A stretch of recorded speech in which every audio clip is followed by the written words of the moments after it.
कभी कभी भगवान को भी भक्तों से काम पड़े हैं। जाना था गंगा पार प्रभु, सेवक की नाव चढ़े हैं। मित्रों, सभी ने सुना होगा केवट प्रसंग। जब भगवान गंगा किनारे पहुंचते हैं तो गंगा जी बहती जा रही है। प्रभु श्री राम माता जानकी जी के साथ में, लखन लाल के साथ में गंगा जी के किनारे पर इस इंतजार में है, इस प्रतीक्षा में है कि कोई आए और हमें गंगा से पार लेकर जाए। दूर एक केवट दिखाई देता है। प्रभु केवट से प्रार्थना करते हैं कि गंगा पार जाना है भाई, हमें उस पार ले चलो। केवट ने पहले तो प्रणाम किया कि मैं जानता हूं आपको और आपकी महिमा को भी मैंने बहुत सुना है। आप अयोध्या नरेश दशरथ जी के पुत्र हैं और मैं एक साधारण केवट आपको प्रणाम करता हूं, परंतु क्षमा करें, मैं आपको अपनी नाव में नहीं बिठा सकता। प्रभु केवट से नाव मांग रहे हैं, ये एक सबसे बड़ी बात है। त्रिलोकी के नाथ, जिनके पलक झपकते पूरा ब्रह्मांड उत्पन्न हो सकता है, वो प्रभु हाथ जोड़कर एक केवट के समक्ष नाव के लिए प्रार्थना करते हैं। और भक्त भी ऐसे कि नाव के लिए मना करते हैं। केवट कहते हैं मैं आपको अपनी नाव में नहीं बिठा सकता। लखन जी कहते हैं क्यों भाई, हमने ऐसा कौन सा अपराध कर दिया तुम्हारा जो तुम हमें नाव में क्यों नहीं बिठा सकते। तो केवट कहता है प्रभु मुझे क्षमा करें, मैंने इन चरणों की महिमा को बहुत अच्छे से सुना है।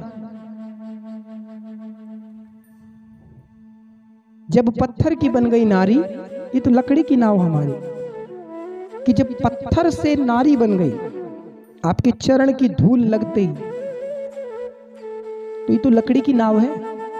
अगर ये स्त्री बन गई तो क्षमा करें, मैं दो स्त्रियां नहीं रख सकता मेरे घर में, और इसी से मेरा रोजगार चलता है, इसी से मैं अपने बच्चों को पालता हूं। तो भगवान इस चीज के लिए मुझे क्षमा करें, आप कोई और नाव देख लें, मैं आपको अपनी नाव में नहीं बिठा सकता।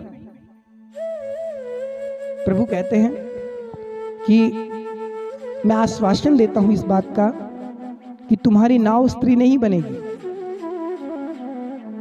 केवट कहता है भगवान आपके मुख से निकली हुई बात को मैं सरोधार्य करता हूं, पर क्षमा करें, मैं आपको अपनी नाव में नहीं बिठाऊंगा। इधर से माता जी कहती हैं भैया हमारे पास में और कोई सहारा नहीं है गंगा जी को पार करने का, आप कृपा करें और हमें गंगा के उस छोर पर लेकर चलें। माता जी को प्रणाम करता है केवट और कहता है माता जी मैं इनके चरणों की महिमा जानता हूं, भगवान की ही लीलाएं हैं कि आज केवट का उद्धार करने के लिए गंगा किनारे पर भगवान पहुंचे हैं। अब भगवान एक भक्त के सामने उन्हें विनय प्रार्थना कर रहे हैं कि हमें नाव से उस किनारे पर लेकर चलो। और इतनी प्रार्थना सुनते सुनते अब लक्ष्मण जी को क्रोध आ गया कि एक साधारण सा केवट भगवान श्री राम को एक नाव के लिए मना कर रहा है और मेरे प्रभु उसके समक्ष हाथ जोड़कर गिड़गिड़ा रहे हैं एक नाव के लिए। केवट से कहता है अब तक तो मैं बड़े प्रेम से बात कर रहा था, हमें आपकी नाव में बैठना है। केवट की आंखों में आंसू आ गए। और कहने लगे, लखनलाल जी, आपके कांधे पर धनुष बाण है, आप कल्पना मात्र से मुझे मार सकते हैं, लेकिन आप अगर इस विषय में ना बोलें तो आपकी अति कृपा होगी। क्योंकि मुझे याद है बहुत अच्छे से, जब पिछले जन्म में भगवान का जब राम अवतार नहीं हुआ था, मैं कछुआ था। भगवान के दर्शन करने के लिए मैं क्षीर सागर में पहुंचा। चरणों की तरफ मैं पहुंचता हूं तो माता जी चरण दबा रही थी और माता जी ने मुझे दुत्कार के वहां से भगा दिया।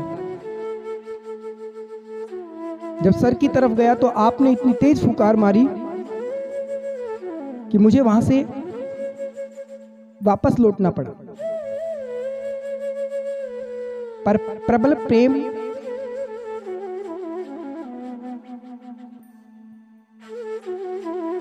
भगवान और भक्त के रिश्ते में बड़ा भारी है।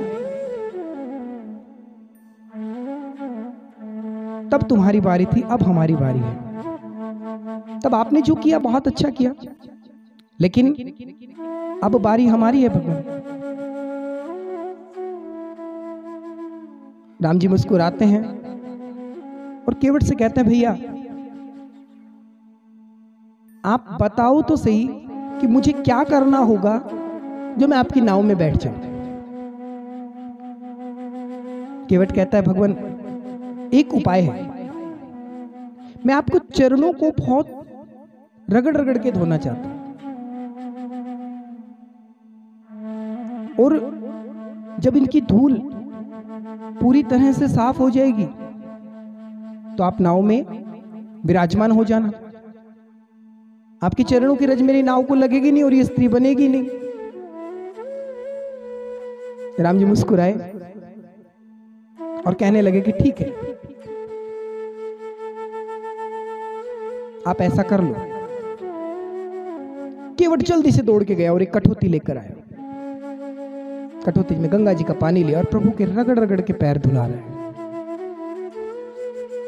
अब स्थिति ये हुई कि एक पैर धोया, मिट्टी में रखा, दूसरे पैर को धोने लग गए कठौती में रख के। फिर दूसरा पैर धोते, वो मिट्टी में हो जाता। ये चलता ही रहा। लक्ष्मण जी को मन ही मन क्रोध तो आ रहा है, लेकिन प्रभु के समक्ष वो कुछ बोल नहीं सकते। अब वो केवट भगवान की तरफ मुंह करके देखता है और कहता है, भगवान सुनो, ऐसे तो रात हो जाएगी, आप एक काम करो। उसने अपना घुटना उठाया और कहा कि एक पैर मेरे घुटने पे रख लो, धो। जब मैं धो चुका हूंगा तो एक पैर मेरे घुटने पर रख लो और एक पैर कठौती में रहेगा। ये प्रेम है। भगवान का एक पैर कठौती में है और एक पैर केवट के घुटने के ऊपर रखा। अब भगवान लड़खड़ाने लगे। केवट ऊपर नजर उठाकर कहता है, प्रभु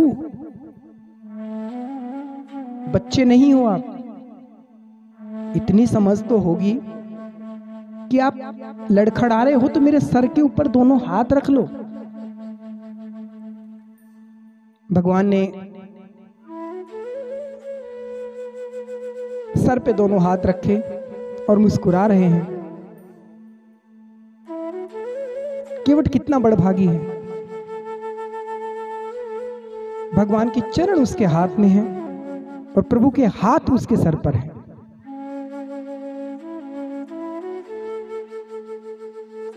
नाव में बिठाया प्रभु को और कहने लगा कि रुको, मैं पहले ही जल को पीऊंगा क्योंकि इसमें मिट्टी के कण हैं।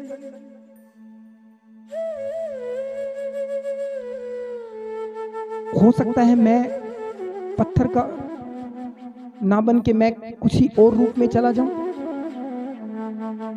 कठौती का गंगा जल लिया और उसने आचमन किया।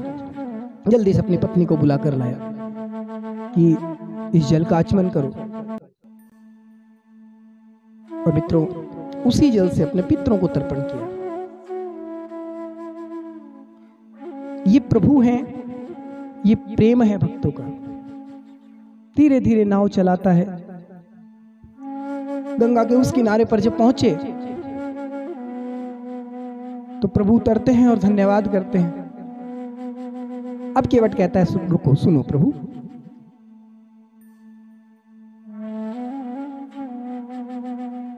ये